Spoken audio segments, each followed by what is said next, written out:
लाखों साल पहले जुरासिक वैली की इस हसीन दुनिया में एक नन्हा सा सूरज नई उम्मीद लेकर उग रहा था। पर यहाँ सब कुछ इतना शांत नहीं था। इसी गुफा में रहता था एक टीरेक्स परिवार। दो भाई, एक ताकतवर और निडर शेरू और दूसरा था छोटू, जो बहुत ही कोमल दिल और थोड़ा डरपोक था। शेरू को अपनी ताकत पर बहुत घमंड था।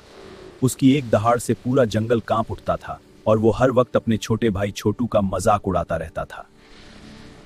पापा टीरेक्स ने छोटू को समझाया कि हमारे खानदान की परंपरा है, जो अग्नि पर्वत की चोटी पर दहाड़ेगा वही असली टीरेक्स कहलाएगा। छोटू ने बहुत कोशिश की, पर वो जरा सा पत्थर भी नहीं उठा पाया। शेरू ने हंसते हुए कहा, तुम टीरेक्स नहीं, तुम तो चूहे हो। अपनी बेइज्जती से दुखी होकर नन्हा छोटू चुपके से घने जंगल की गहराइयों में चला गया। उसे लगा कि वो कभी भी एक बहादुर टीरेक्स नहीं बन पाएगा। चलते चलते छोटू को एक रहस्यमयी गुफा दिखाई दी, जिसके अंदर से अजीब सी नीली रोशनी आ रही थी। वो डरते डरते उस चमक की ओर खिंचा चला गया। गुफा के अंदर उसे भारत की प्राचीन कला से जुड़ा एक संदेश मिला।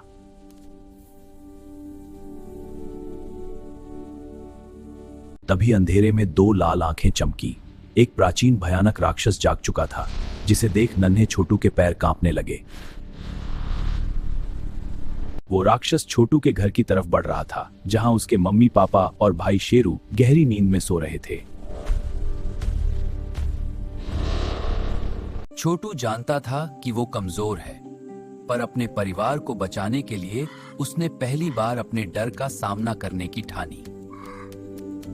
उधर घर पर मौत का साया पहुंच चुका था। शेरू और मम्मी पापा को अंदाजा भी नहीं था कि आज उनकी आखिरी रात हो सकती है। राक्षस ने अचानक हमला कर दिया। ताकतवर शेरू ने मुकाबला करने की कोशिश तो की, पर उस दानव के सामने उसकी ताकत भी कम पड़ गई। जब सब हार मान चुके थे, तब छोटा छोटू मैदान में कूदा। उसके पास ताकत नहीं थी, पर भारत की उस गुफा से मिली हिम्मत और एक जादुई पत्थर उसके साथ था। राक्षस ने छोटू पर हमला किया, लेकिन छोटू ने हार नहीं मानी। उसने अपनी फुर्ती दिखाई और उस भारी भरकम दानव को पहाड़ी के किनारे की तरफ खींचने लगा। छोटू ने अपनी बुद्धि से काम लिया। उसने राक्षस को पहाड़ी के बिल्कुल किनारे पर फंसा दिया। अब उस दानव का बचना नामुमकिन था। एक जोरदार धमाके के साथ वो राक्षस खाई में जा गिरा। शेरू और पापा टीरेक्स अपनी आंखों पर यकीन नहीं कर पा रहे थे कि ये कारनामा नन्हे छोटू ने किया है। आज पापा टीरेक्स का सिर गर्व से ऊंचा हो गया था। शेरू को भी अपनी गलती का एहसास हुआ और उसने पहली बार अपने छोटे भाई के सामने अपना सिर झुकाया। अब समय था उस पुरानी परंपरा को पूरा करने का। पूरा परिवार एक साथ अग्नि पर्वत की ओर बढ़ा, जहां छोटू अपनी असली पहचान बनाने वाला था। अग्नि पर्वत की चोटी पर पहुंचकर छोटू ने ऐसी दहाड़ मारी कि पूरा ब्रह्मांड गूंज उठा। आज छोटू सिर्फ एक टीरेक्स नहीं, बल्कि जुरासिक वैली का सबसे बहादुर योद्धा बन चुका था। जीत के बाद छोटू की जिंदगी बदल गई थी। एक शाम झील के किनारे उसकी मुलाकात नूरी से हुई, एक खूबसूरत और बहादुर टीरेक्स, जिसे देख छोटू का दिल पहली बार धड़कने लगा। सावधान रहना छोटू, जिस राक्षस को तुमने हराया था वह अकेला नहीं था। जुरासिक वैली पर एक बहुत बड़ा खतरा मंडरा रहा है। तभी झाड़ियों में हलचल हुई और एक नहीं बल्कि दर्जनों लाल आंखें चमकने लगी। नूरी की बात सच थी। वो राक्षस तो सिर्फ एक शुरुआत थी, असली दुश्मन अब सामने आ रहे थे। छोटू अब अकेला नहीं था। नूरी के साथ मिलकर उसने उन हमलावरों का सामना किया। पहली बार जुरासिक वैली ने दो जाबांज योद्धाओं को एक साथ लड़ते देखा।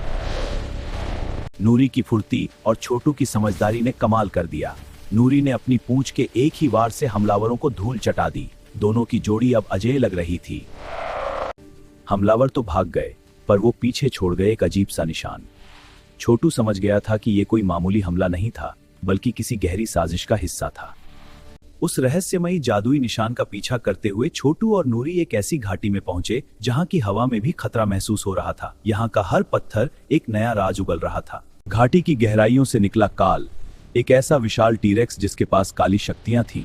उसने दहाड़ते हुए कहा कि आज भारत की इस धरती पर सिर्फ उसका राज होगा। जब काल ने हमला करने के लिए कदम बढ़ाया, तब छोटू को भारत की उस प्राचीन गुफा का संदेश याद आया। अचानक छोटू का शरीर सोने की तरह चमकने लगा। उसकी असली जादुई शक्ति जाग चुकी थी और फिर शुरू हुआ अब तक का सबसे बड़ा महायुद्ध। एक तरफ काल की काली शक्तियां थीं और दूसरी तरफ भारत की मिट्टी से मिली छोटू की दिव्य ताकत।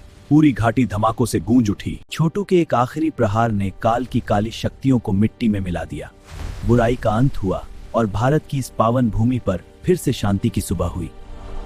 छोटू ने साबित कर दिया कि असली ताकत कद में नहीं, साहस और नेक इरादों में होती है।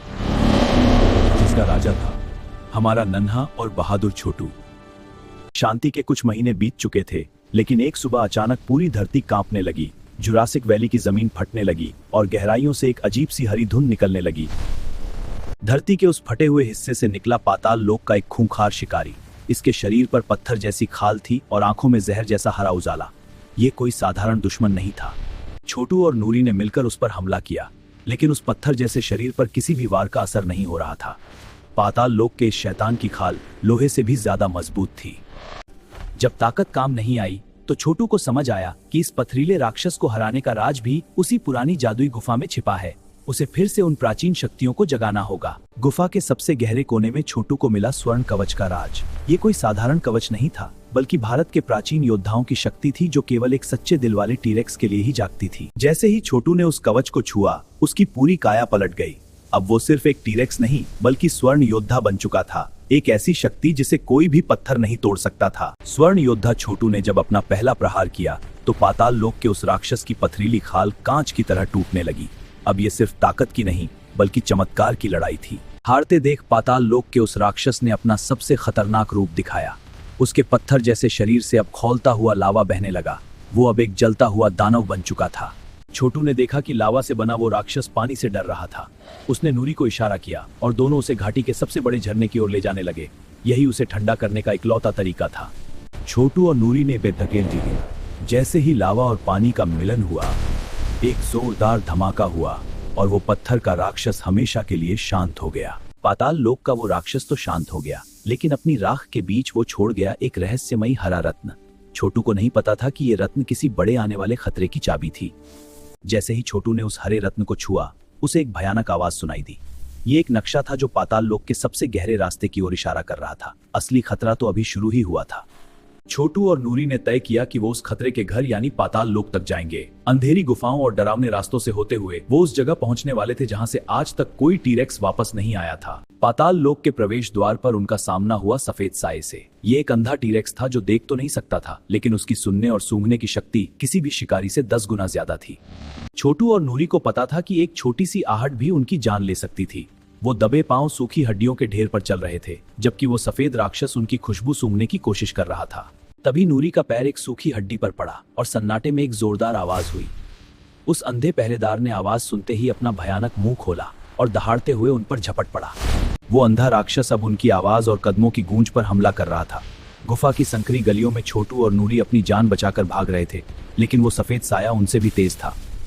छोटू ने हार नहीं मानी। उसने देखा कि वो अंधा राक्षस सिर्फ आवाज का पीछा कर रहा है। छोटू ने अपनी पूंछ से गुफा की दीवारों पर लगे क्रिस्टल को तोड़कर एक गहरी खाई में गिरा दिया, जिससे राक्षस भटक गया। अपनी ही सुनने की ताकत उस अंधे राक्षस की सबसे बड़ी कमजोरी बन गई। वो आवाज का पीछा करते हुए सीधा गहरी खाई में जा गिरा।